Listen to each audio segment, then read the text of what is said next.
જય શ્રી કૃષ્ણ. પુષ્ટિ માર્ગના હાર્દ એવા શ્રીનાથજીને સૌ પ્રથમ આપણે કોટી કોટી વંદન કરીએ. વૈષ્ણવો તો સદા તેનું નિત્ય સ્મરણ કરે છે, સત્સંગ કરે છે, સેવા કરે છે. અને શ્રી મહાપ્રભુજીના મતે તો બ્રહ્મ સંબંધી જીવે સેવા કરવી અનિવાર્ય છે. તો ચાલો આજે આપણે જે નિકુંજ નાયક જે ગોવર્ધન ધરણ છે, જેના આપણે દર્શન, સેવા, સ્મરણ, સત્સંગ કરીએ છીએ, તો એ જ સ્વરૂપને આજે આપણે સારી રીતે સમજવાનો પ્રયત્ન કરીએ, તો આપણે વધુ સારી રીતે એ દર્શન, સેવા, સ્મરણ કરી શકીએ અને તેમનો આનંદ લઈ શકીએ. તો ચલો આપણે જોઈએ શ્રીનાથજીના સ્વરૂપનો પરિચય. તો આપણે જોઈએ તો શ્રીનાથજી બાવાનો સૌપ્રથમ આપણે વર્ણ લેશું. તો વર્ણ એટલે શું કે પ્રભુનો સ્વરૂપ, એનો રંગ કેવો છે. અને જો આપણને કોઈ પૂછે કે શ્રીનાથજીના સ્વરૂપનો રંગ કેવો છે, તો આપણે તરત જ કહી દઈશું શ્યામ. હવે આપણે કોઈ હવેલીમાં જઈશું કે દર્શન કરવા જઈશું કે નાથ દ્વારામાં આપણે જો બહુ દૂરથી દર્શન કરતા હોઈએ, તો આપણને શું લાગશે કે પ્રભુ તો શ્યામ સ્વરૂપે દેખાય છે. કોઈ ચિત્રજીમાં આપણે પણ જો દર્શન કરતા હશું, તો એમાં પણ એવું લાગશે કે પ્રભુ તો શ્યામ સ્વરૂપે બિરાજે છે. પરંતુ વાસ્તવમાં આ જે સ્વરૂપ છે શ્રીનાથજીનું, તે શ્યામ રંગનું નથી. શ્રીનાથજીનું સ્વરૂપ તો આછી જે લાલાશ પડતી જે ઝાંયવાળો ભૂખરા રંગનું છે. ભૂખરા મતલબ ભૂખરા શ્યામ રંગનું છે, એટલે એકદમ શ્યામ રંગનું નથી. જો આપણે વ્રજમાં ગયા હોઈએ, એટલે કોઈ પણ જે લોકો વ્રજમાં ગયા હશે તેમને ગિરિરાજ પર્વતના તો અવશ્ય દર્શન કર્યા હશે. તો તમને યાદ હશે કે જે ગિરિરાજ પર્વતની જે શિલાઓ છે, એનો જે રંગ છે, એના જ જેવું જે શ્રીનાથજીના સ્વરૂપનો રંગ છે.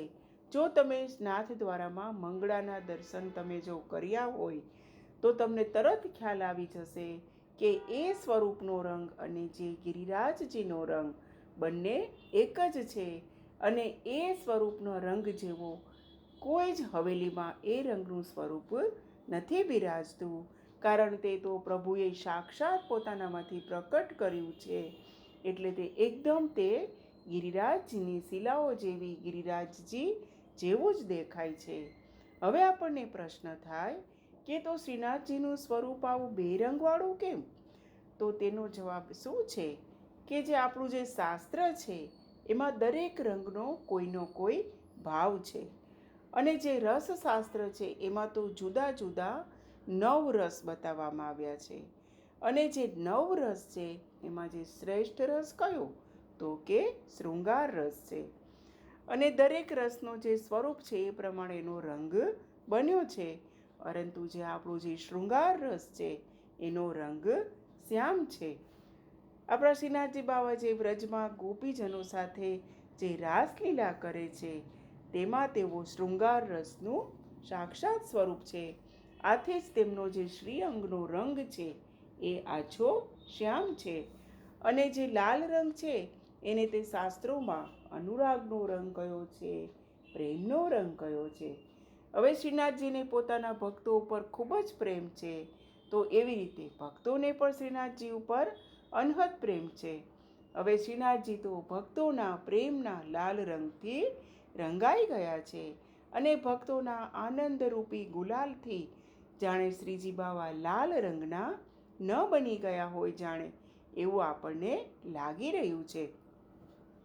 આથી જ તેમના જે શ્રી અંગ ઉપર આછો લાલ રંગ ઝળકે છે. આ રીતે આપણે સમજી શકીએ કે શ્રીનાથજીના સ્વરૂપનો સાચો રંગ કયો છે. અને અંતમાં આપણે તો એટલું જ કહેશું કે વંદન કરીએ શ્રીનાથજી તમને, ધ્યાન સદા અમ ધરીએ તમ ચરણે. જય શ્રી કૃષ્ણ. શ્રીનાથજી બાવા કી છે.